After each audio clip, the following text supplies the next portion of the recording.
Me, more cowboy than you.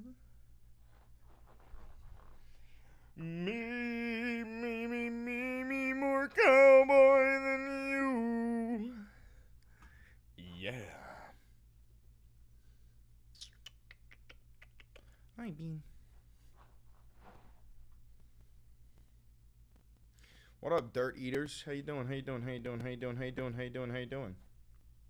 Hi, everybody. Hi, how are you? Welcome to the stream. I'm your host, Chris Valenti.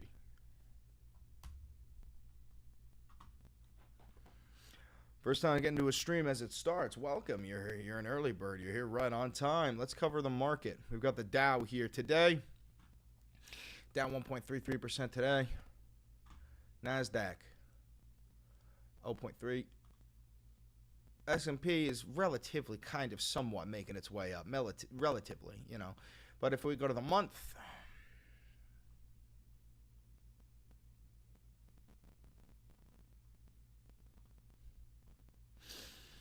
so the economy is still on the down. It sounds buzzy.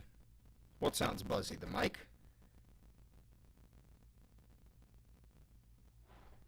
Okay, let me fix it.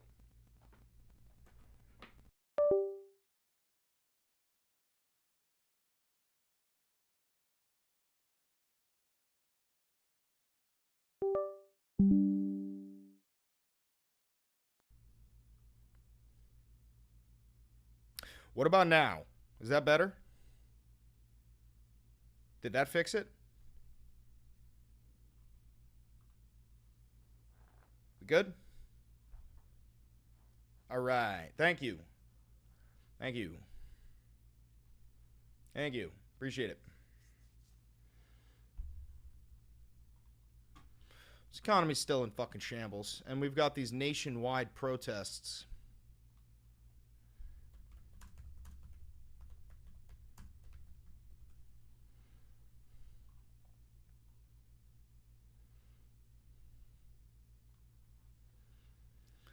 Anti-Trump rallies held across the U.S. to protest administration's policies. To protect, that'd be fucking crazy. What, we got a video here? Why ain't it loading?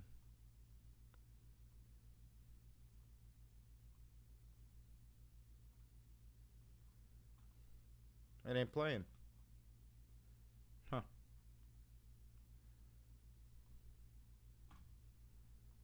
Afternoon, Jack.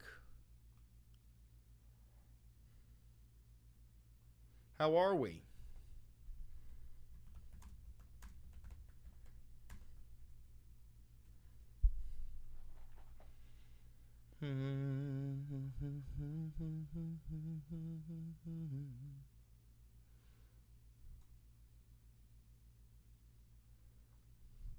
So we've got massive crowds forming all over the nation. We've got some. Now the thing is, this is the second hands-off protest. It's not nearly as large as the first one, but people are a little bit more riled up because now we've got, Kilmar Abrego Garcia hasn't been returned home.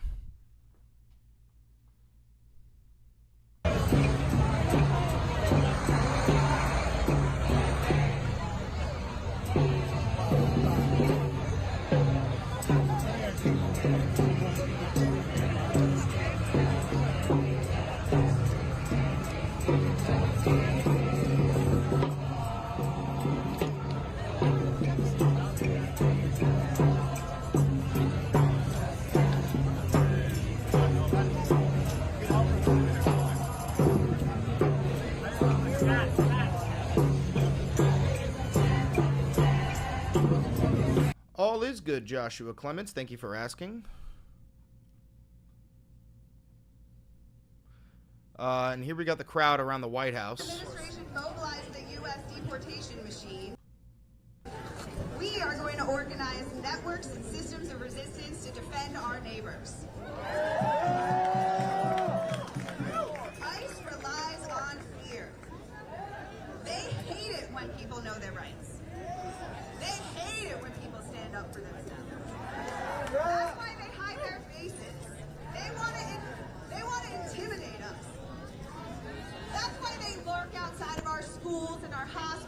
our places of worship. They're trying to scare us. But I know nobody here wants to give ICE what they want, right? So we're not going to be scared, are we?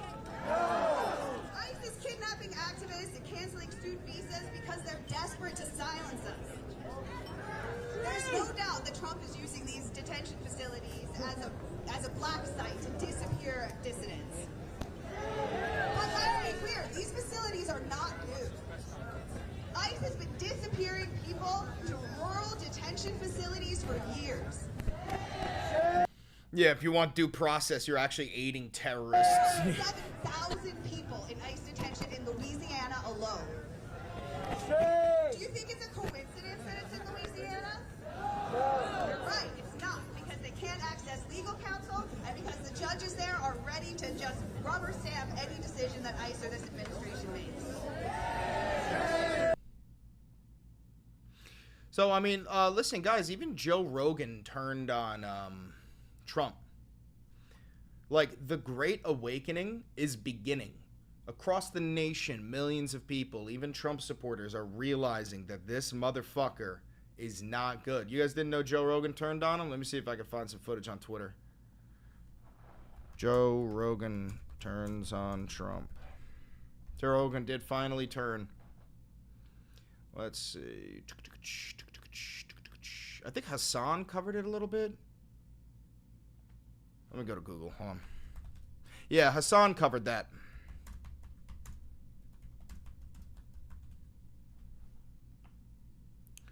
Let's see. I mean, can we just pull up Hassan's coverage on this? I want the video, and I don't know how the fuck to find it.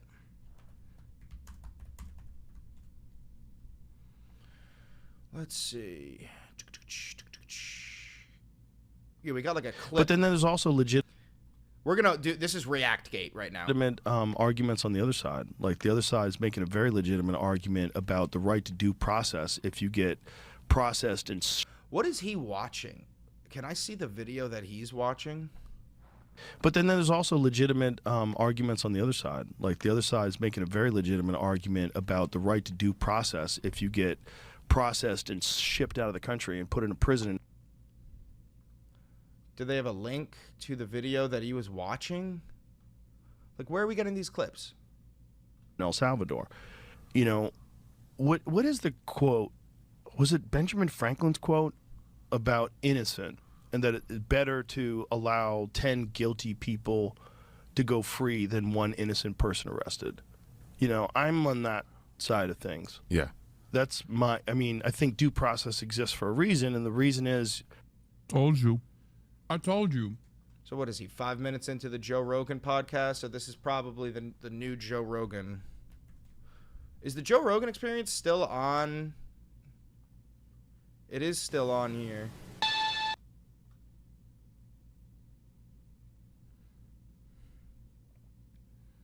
Who did he have on?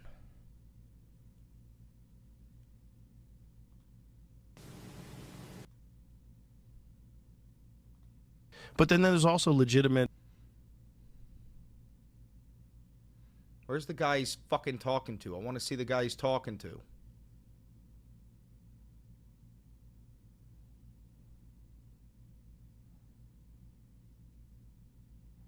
Anybody know who the guest is for this fucking show?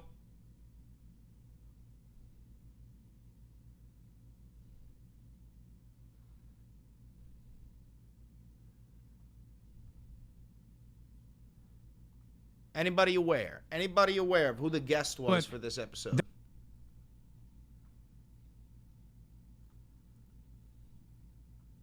No clips of the guest? Jesus Christ. Yeah, thanks for the help. Thanks for the help. Not you guys, but them. Let's see. Joe Rogan, El Salvador, due process. I did check the description.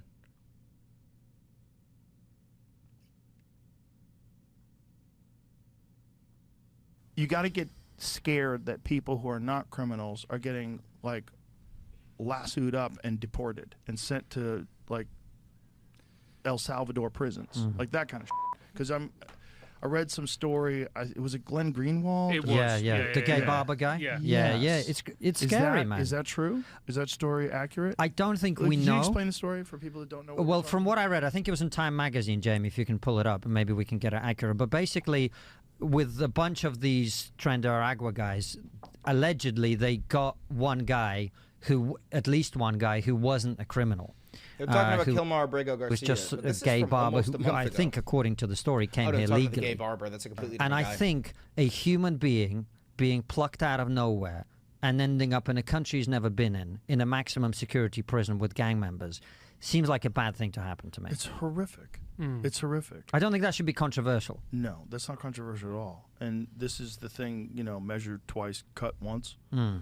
This is kind of crazy that could be possible. That's horrific, and that's bad for the cause. Like, the cause is, let's get the gang members out. Everybody agrees. But let's not innocent gay hairdressers get lumped up with the gangs, and then, like, how long before that guy can get out? Can we figure out how to get him out? No, Is the there any Trump plan in administration already said place they're not to getting alert the these authorities people that out. they've made a horrible mistake and correct it?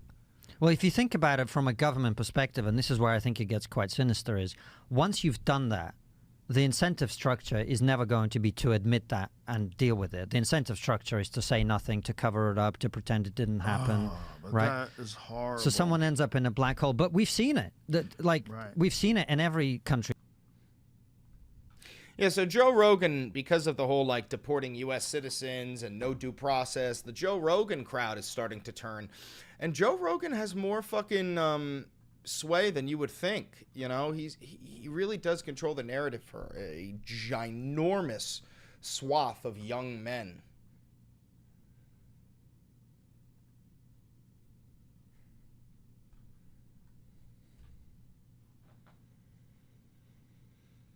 Oh, here we go.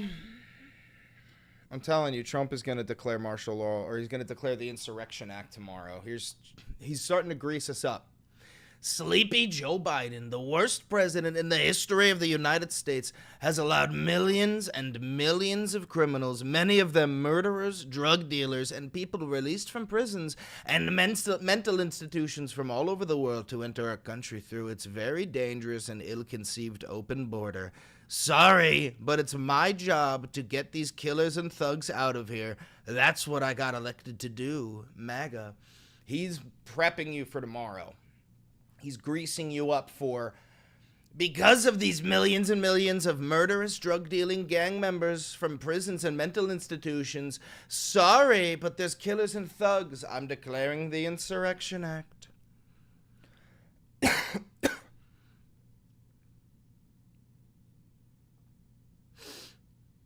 He's greasing us up.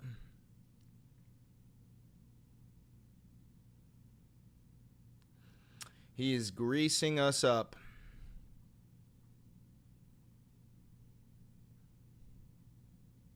How you doing, Kami Elmo?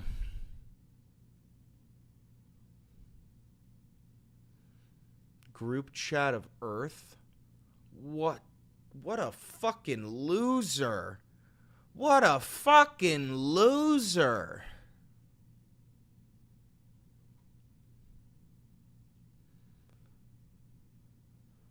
Oh.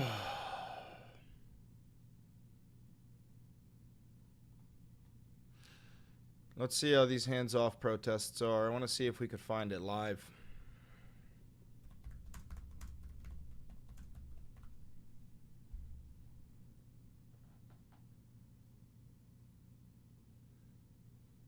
Outside the White House? Let's see. Yeah, but we're not a warning. We're a revolutionary force. Not only do we have enough revolutionary...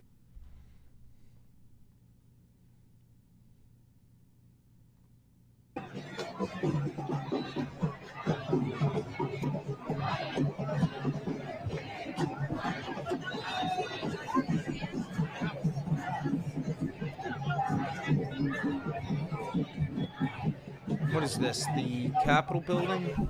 Lincoln Memorial? I think they're outside of the Lincoln Memorial. Oh, sorry. No, this is New York City. That's the New York Public Library.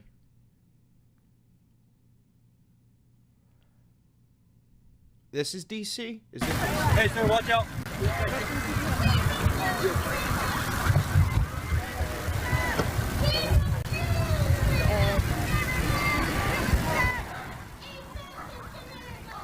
Luigi!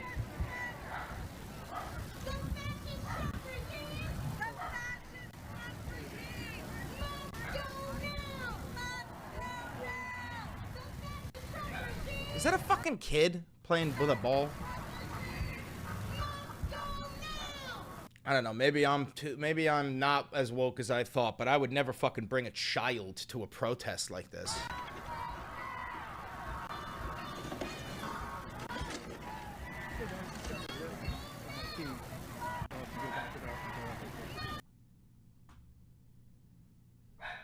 Luigi! Let's see, Houston, Texas. Fighting on the front lines, trade wars from unemployment or the We talked to the nurses. Hey guys, they're not giving you the alternative energy option. All right, so we've got these massive protests going on. They really do got nationwide protests. Indeed, they do.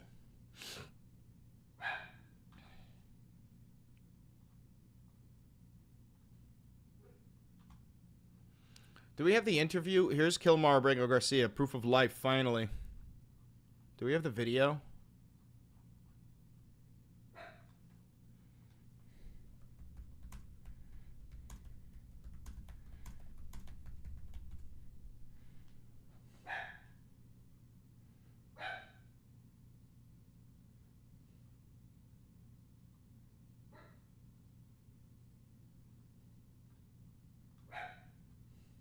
Tonight.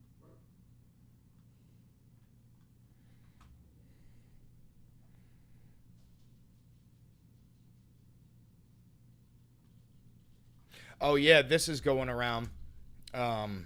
Conservatives are showing this picture of Kilmar Abrego's hand and saying that because...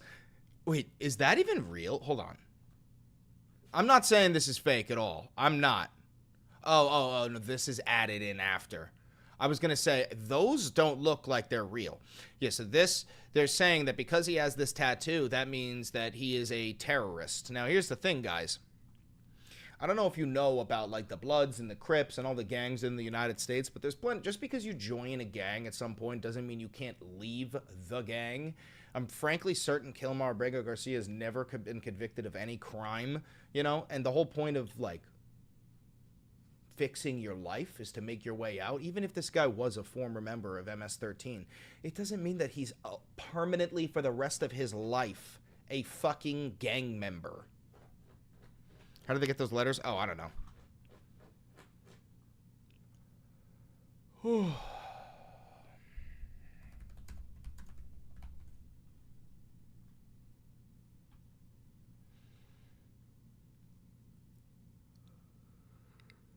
Where's the interview? I want to see the interview. They didn't get to film it?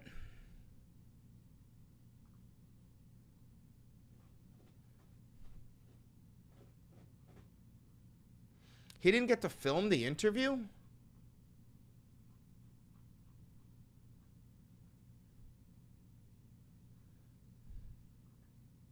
Just a picture. That sucks.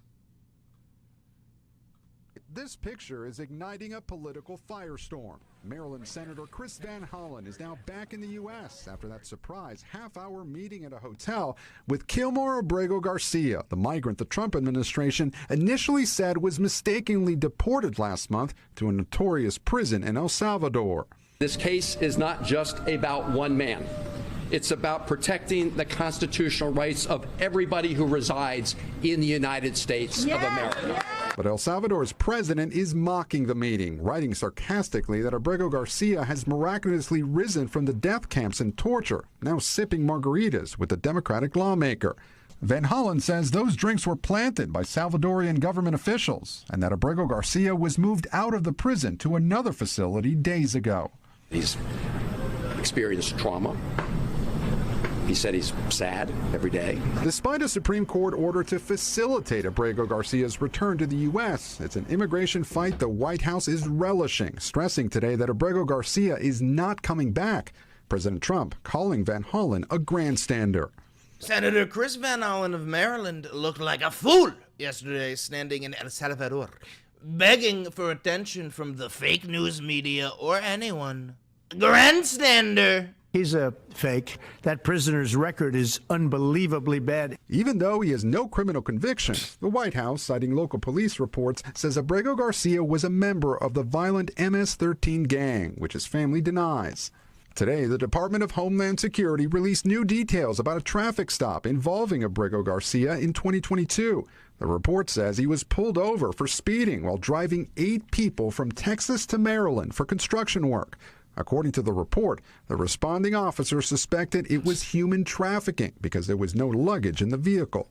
Police let him go with a warning for driving with an expired license. His wife says he sometimes transported groups of workers between job sites. This man is according to ChatGPT, certified statements that we get, is a very violent person. Meanwhile, civil rights attorneys say the Trump administration is loading alleged gang members onto buses at this ICE facility in Texas, preparing to deport them under the Alien Enemies Act, which dates back to 1798.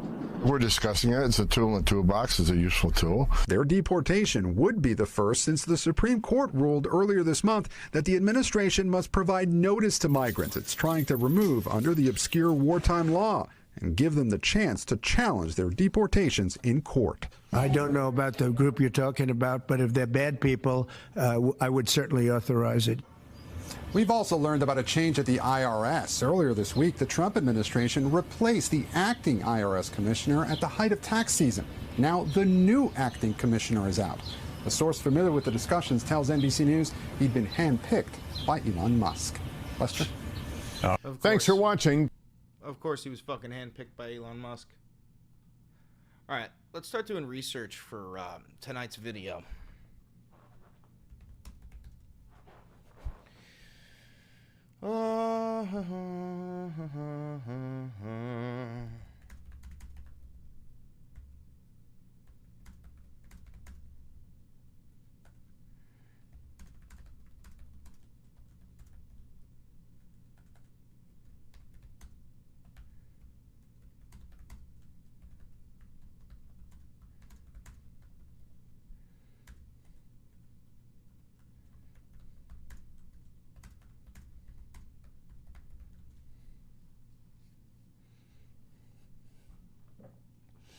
All right.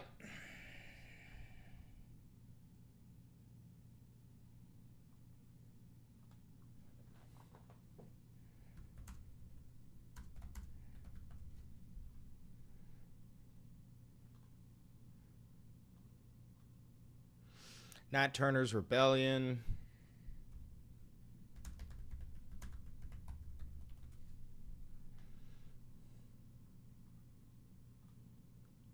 Enforcement of fugitive slave laws.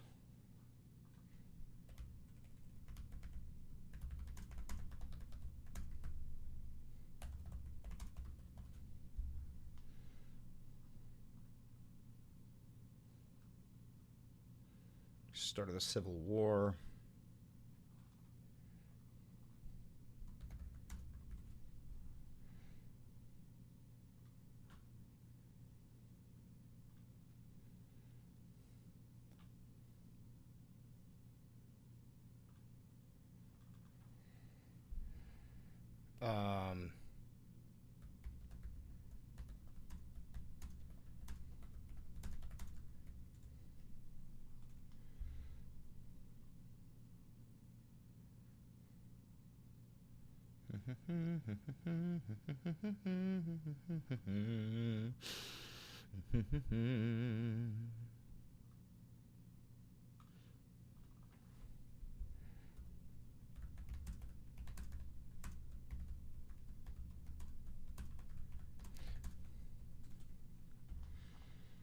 Yeah, keep your happy ass inside.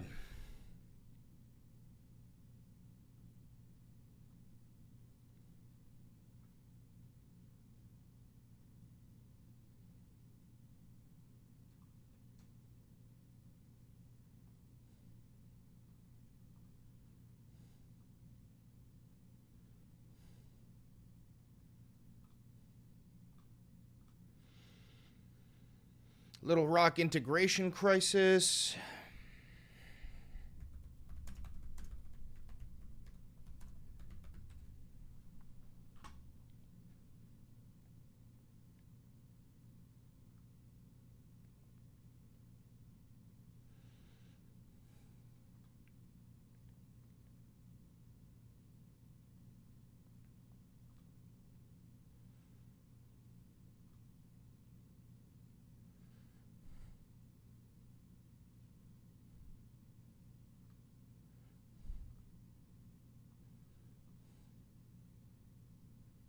Wow, so President Ulysses S. Grant uses the Insurrection Act in 1871 to fight the Ku Klux Klan, and it's not used again until 1957 to again fight against racism, to force desegregation.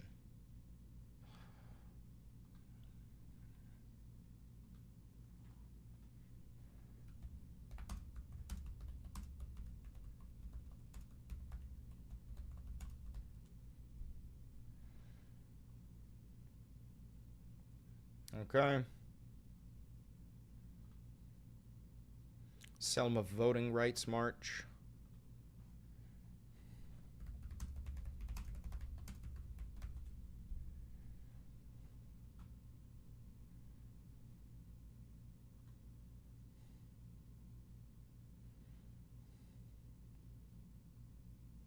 Detroit riots.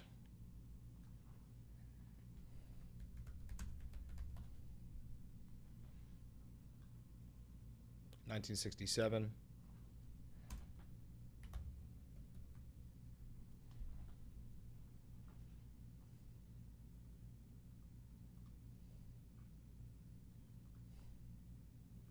MLK getting assassinated.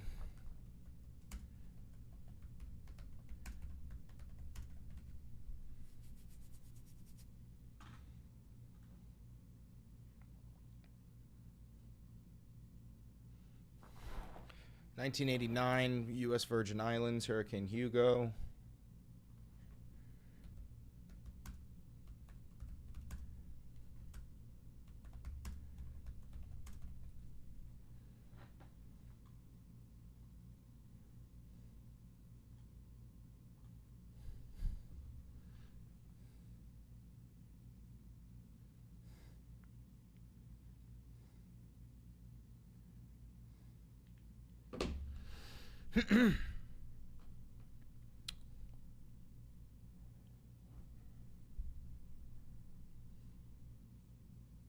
All right, and then we get to the modern era. Get the Rodney King riots.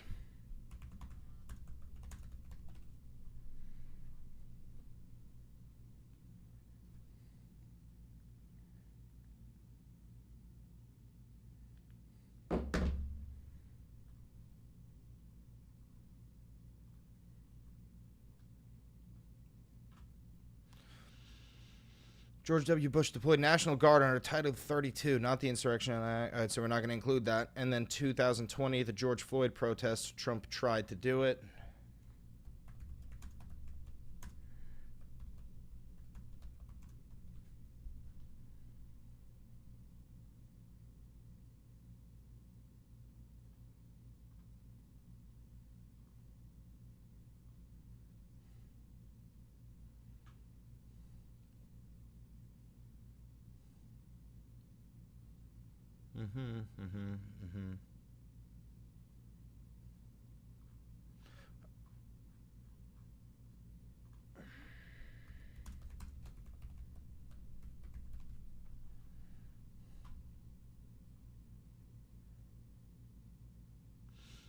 All right, so we start off with the War of 1812, I believe. Yep.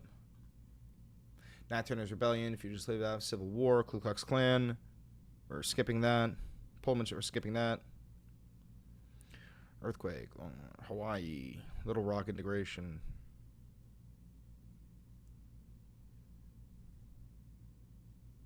Okay, that'll do.